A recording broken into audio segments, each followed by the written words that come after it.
जब भारत और पाकिस्तान के बीच में युद्ध जैसी तस्वीरें सामने आने लगी तो पूरा देश एक हो गया।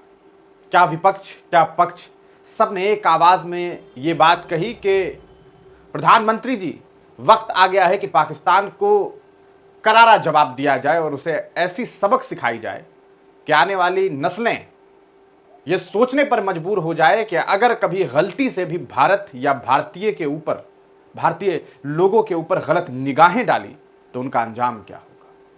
तमाम 140 करोड़ अवाम ये कह रही थी कि इस बार हमें पीओके भी चाहिए और आतंकवाद का खात्मा भी चाहिए।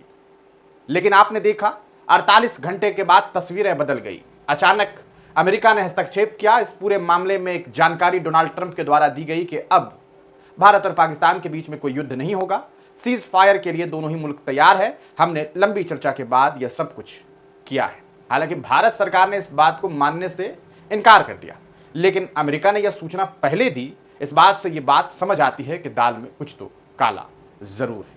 आपको बता दें, जब भारत के प्रधानमंत्री की तरफ से यह सूचना दी गई कि रात के 8 बजे प्रधानमंत्री जी फिर बोलेंगे, तो लोगों को लगा कि क्या बात है। प्रधानमंत्री जी लगभग 22 मिनट बोले और इस दरमियान उन्होंने सेना की वही बातों को रिपीट किया जो सेना पहले कह चुकी थी। यह लड़ाई असल में भारतीय सेना बनाम सीधे तौर पर अगर आप देखेंगे तो आतंकवाद के बीच थी, लेकिन हुकूमत की तरफ से प्रधानमंत्री जी ने अपना बयान जारी करने की कोशिश की, लेकिन वही रिपीटेड बयान और उसमें कोई खास चीज नहीं, क्योंकि जो बातें कही जा रही है और जो किया गया है उसमें बड़ा फर्क है। आप सीज फायर कर चुके हैं और फिर इस तरह की बातें की गई, लेकिन ठीक है, प्रधानमंत्री जी हैं, अपने तरफ से उन्होंने ब्रीफिंग की। उसके बाद यह भी खबर सामने आई कि अब बीजेपी वाले यात्रा निकालेंगे और सेना के द्वारा किए गए काम को, गौरवशाली काम को जो है लोगों को बताएंगे। हालांकि इसकी जरूरत नहीं है। इस देश का एक एक इंसान यह जानता है कि भारतीय सेना ने क्या कमाल किया है और इसके लिए किसी पार्टी विशेष को जरूरत नहीं है कि वह चर्चा करे, यात्रा निकाले। ये सब कुछ चुनावी स्टंट के अलावा कुछ नहीं है। और आप जानते हैं बिहार में चुनाव भी होना है, तो इस तरह की यात्राओं को सीधे तौर पर चुनाव से ही लोग जोड़ करके देखेंगे। अब इस बीच भारतीय जनता पार्टी के एक विधायक सह मंत्री ने जो बयान दिया है, उसे सुनने के बाद आपका दिमाग हिल जाएगा, सन्न रह जाएंगे और आप ये सोचेंगे कि क्या वाकईतन प्रधानमंत्री नरेंद्र दामोदर दास मोदी अपने देश की जवान के बारे में, अपने देश की आर्मी के बारे में बेहतर सोचते हैं। उनके लिए उनकी सोच अच्छी है तो आज कम से कम उन्हें अपने मंत्री को बंद कर देना चाहिए जेल में। इस्तीफा तो देना ही है, पार्टी से हटाना तो है ही, लेकिन कम से कम जेल में बंद कर देना चाहिए, क्योंकि जिस तरह का बयान उन्होंने दिया है वो देशद्रोह से कम नहीं है। उन्होंने कर्नल सोफिया कुरैशी, जो एक बहुत बड़ा नाम है, और आपने देखा कि ऑपरेशन सिंदूर में किस तरीके से उन्होंने भारत का प्रतिनिधित्व किया, किस तरीके से व्यामिका सिंह और वो एक ऐसी चेहरा बनकर के उभरी जिन्हें पूरी दुनिया ने देखा और कहा कि देखो भारत देश की बेटियां क्या कमाल करती हैं और किस तरीके से वहां की आर्मी जवाब देती है। लेकिन उस बेटी को आतंकवाद की बहन बता देना, आप सोच करके देखिए। बीजेपी के मंत्री के द्वारा, कर्नाटक के वो मंत्री हैं विजय शाह, 8 बार के विधायक मंत्री ने यह बयान दिया है। आप जरा सोच करके देखिए, यह बयान विपक्ष के किसी नेता ने दिया होता तो उस नेता के साथ साथ उसकी पूरी पार्टी को ऐसे जलीलो खार किया जाता कि लगता कि कितना बड़ा जुर्म किया गया है। और यकीनन अगर ऐसी बात की जाती तो यही बात कहा जाता कि कितना बड़ा जुर्म है। लेकिन जब बीजेपी के विधायक ने, मंत्री ने यह बयान दिया, तब उन पर अभी तक कोई कार्रवाई नहीं हुई। अब सफाई में साहब ये अचानक से कहने लगे हैं कि हमारी बहन जैसी है, लेकिन तब क्यों ऐसा बयान दिया? प्रधानमंत्री नरेंद्र मोदी के गुणगान में बातें रखने के दरमियान उन्होंने जिस तरीके से कर्नल सोफिया कुरैशी के बारे में टिप्पणी की है, यह काफी निंदनीय है, चिंताजनक है।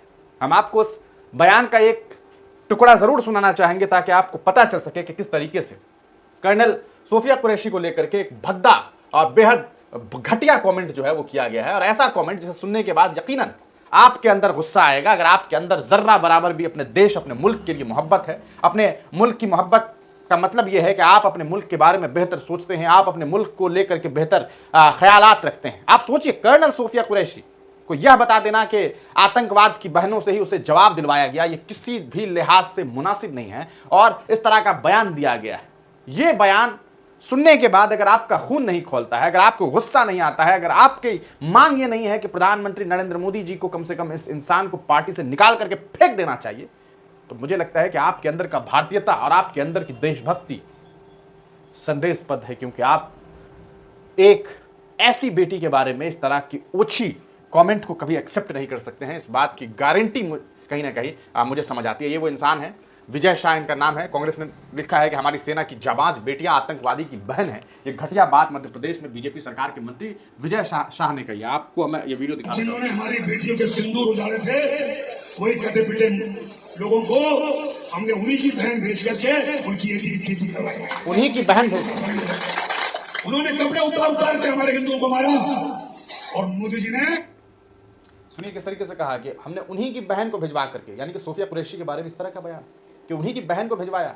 वो उनकी बहन थी, वो आतंकवादी की बहन थी, वो 140 करोड़ भारतीयों की बहन थी, वो ऐसी बहन जिस पर तमाम देश आज फख्र कर रहा है, और उसका कंपेयर इस तरीके से किया गया है कि आतंकवादियों की बहन को ही भेज दिया गया। ये बयान है भारतीय जनता पार्टी के एक मंत्री का, और कांग्रेस ने इस पर टिप्पणी करते हुए लिखा है कि ऐसे में सवाल यह है कि विजय शाह खुद को नरेंद्र मोदी का बेहद करीबी बताता है, उन्हें अपना मार्गदर्शक कहता है। क्या बीजेपी उसका इस्तीफा लेगी? क्या पीएम मोदी और बीजेपी के नेता इस ओछी सोच के लिए माफी मांगेंगे, या हर बार की तरह इस घटिया सोच के लिए विजय शाह का भी प्रमोशन किया जाएगा, उसके समर्थन में रैलियां निकाली जाएंगी? ये सोचने वाली बात है। आपका इस पर क्या सोचना है? अपनी राय कमेंट सेक्शन में जरूर लिखिए।